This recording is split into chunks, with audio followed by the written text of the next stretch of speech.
नमस्कार, मेरो नाम क्रिस्टी केसी। म अहिले पोखरा विश्वविद्यालयको 4th ट्राइमेस्टरमा पढ्दैछु। आज म यहाँ चाहिँ श्रीराम बहुउद्देश्य कृषि फार्ममा आएकी छु अनि म यसै कृषि फार्मको प्रोप्राइटर श्रीराम आचार्यज्यूलाई स्वागत गर्दछु। अङ्कल, हजुरलाई स्वागत छ। धन्यवाद क्रिस्टी बहिनी, नमस्कार। मेरो नाम श्रीराम आचार्य, श्रीराम बहुउद्देश्य कृषि फार्म। हजुरले चाहिँ यो कहिलेदेखि सञ्चालन गर्दै आउनुभएको छ? यो तरकारी खेती त मेरो 54 सालबाट हो। यो फर्म दर्ता गरेर चाहिँ 68बाट दर्ता गरेर सुरु भएको।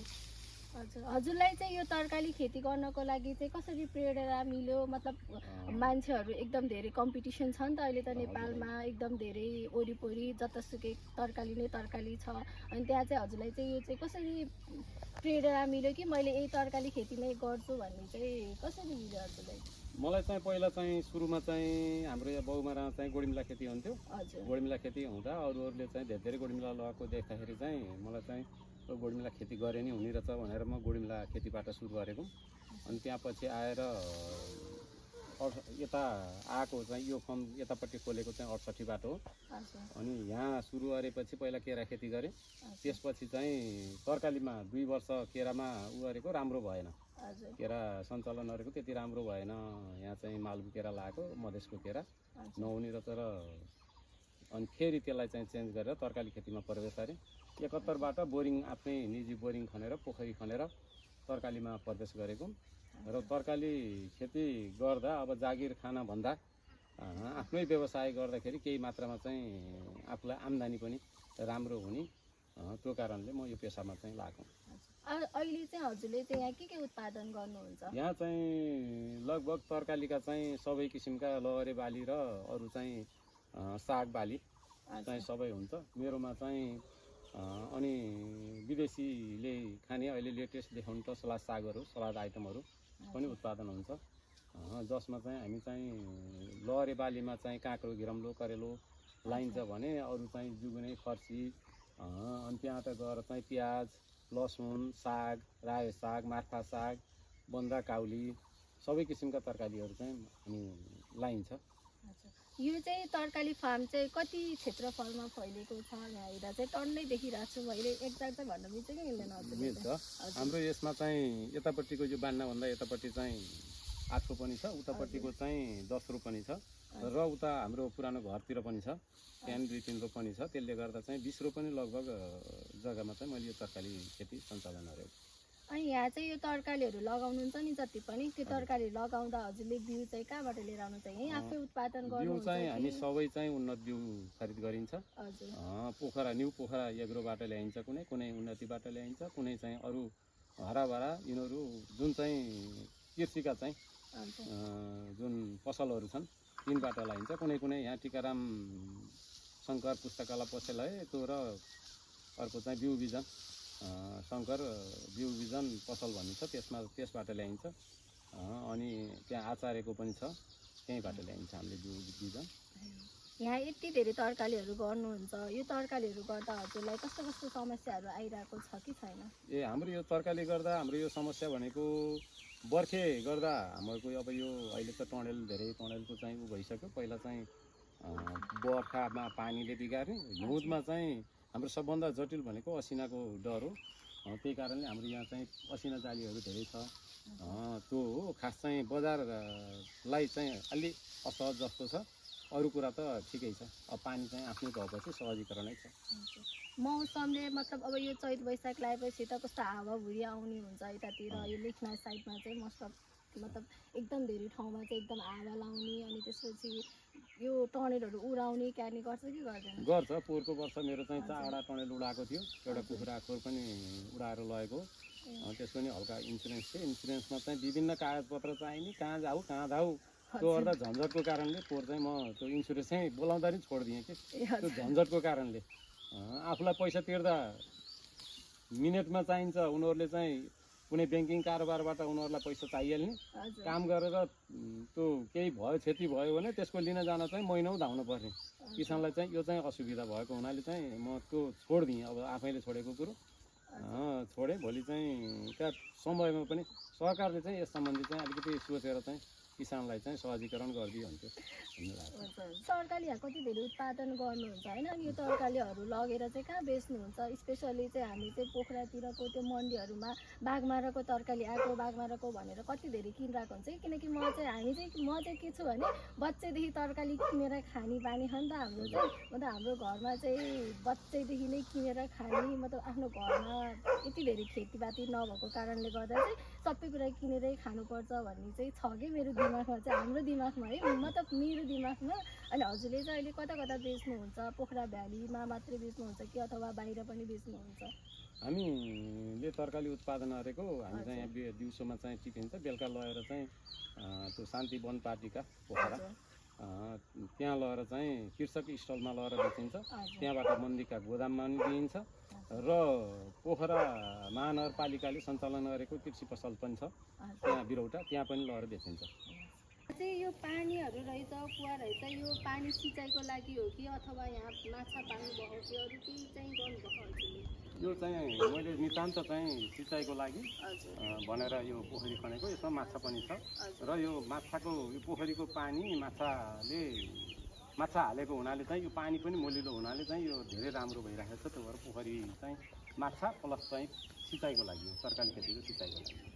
अहिले चाहिँ अङ्कल हजुरले पानी चाहिँ कहाँबाट लिएर आउनुहुन्छ? अथवा मतलब बोरिङबाट लिएर आउनुहुन्छ कि उता जङ्गलको मूलको पानी लिएर आउनुहुन्छ कि अथवा कहाँबाट लिएर आउनुहुन्छ हजुरले चाहिँ? यो हाम्रो यो पोखरीको लागि र सिँचाइको लागि भनेर बोरिङ आफ्नो निजी स्रोतबाट बोरिङ खनिएर छ, त्यही बोरिङको पानी हो यो। हामी चाहिँ अहिले अर्को टनेलमा आएका छौँ। यहाँ यसो हेर्दाखेरि चाहिँ फर्सी जस्तै देख्छु मैले चाहिँ। यो चाहिँ के हो भनेर मैले एक्चुअलमा अङ्कललाई नै सोध्छु। अङ्कल यो चाहिँ के हो? यो हाम्रो चाहिँ जुगुनी फर्सी भन्ने हो। यो चाहिँ हामीले चाहिँ यो टनेल चाहिँ हेलनेट हो। असिना पर्छ कि भनेर असिना जोगाउनको लागि यो हेलनेट हालेर यो जुगुनी फर्सी लगाएको।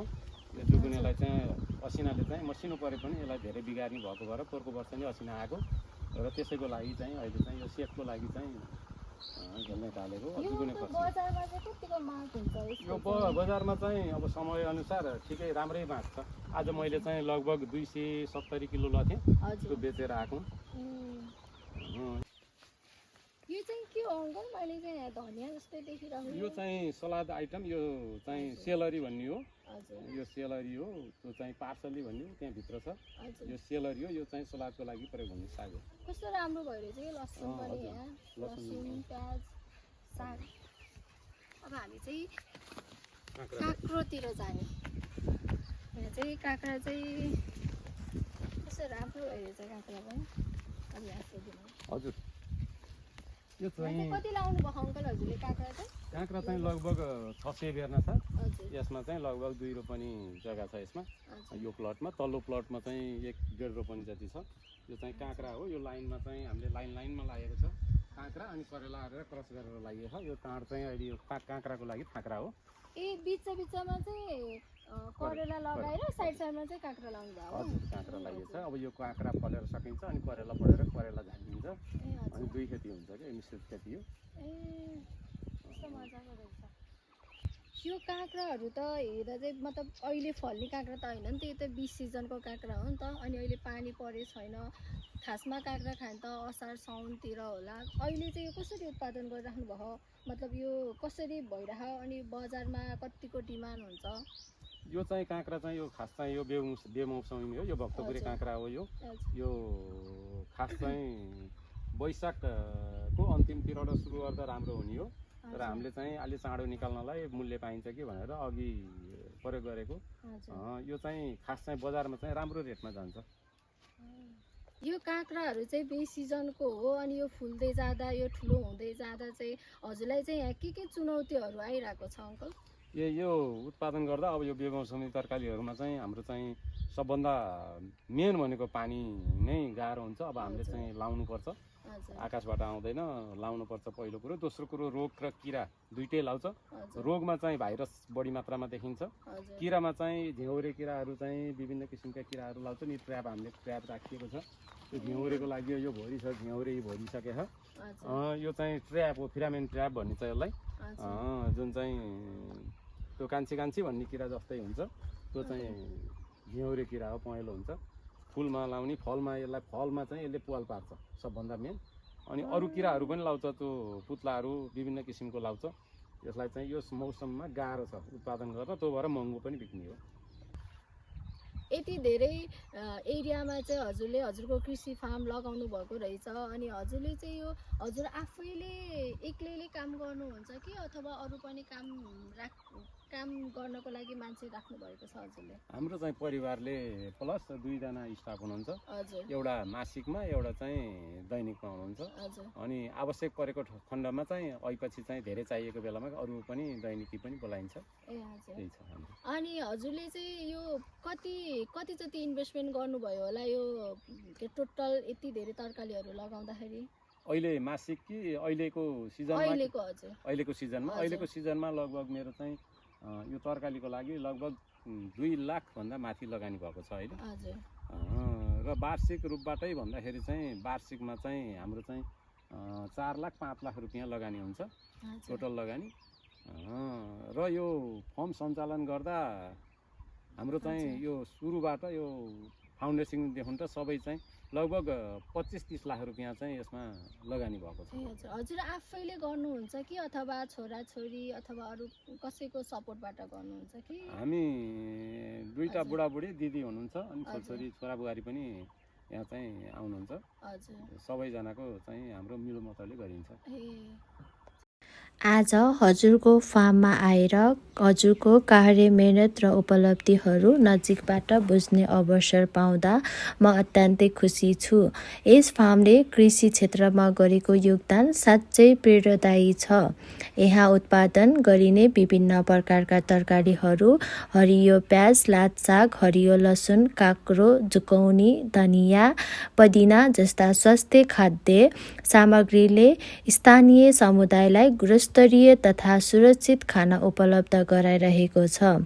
यसै गरी माछा पालन जस्ता कृषि गतिविधिहरूले यो फार्मलाई अझ बहुआयामिक र उदाहरणीय बनाएको छ। कृषिप्रति हजुरको मेहनत, लगनशीलता र निरन्तर प्रयासले धेरै युवाहरूलाई पनि कृषितर्फ आकर्षित गर्ने प्रेरणा दिएको छ।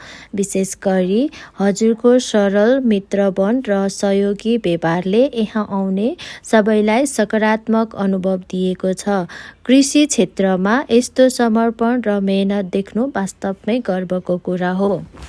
समाजलाई स्वास्थ्य खाना उपलब्ध गराउनका साथै स्थानीय अर्थतन्त्र र रोजगारीमा पनि ठूलो योगदान पुर्याइदिनु भएकोमा म हृदयदेखि नै धेरै धेरै धन्यवाद दिन्छु।